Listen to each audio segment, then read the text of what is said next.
Unaua watu wasiokuwa na hatia. Sisi tumepoteza mtu maskini wa Mungu, hala hajui haya mambo ya siasa.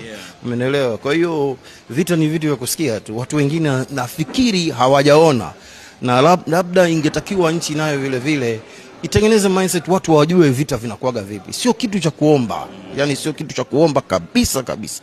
Watu wanaokufa Iran, wanaokufa Tel Aviv leo, maskini wa Mungu, labda walikuwa ni watu wanaotafuta maisha yao tu.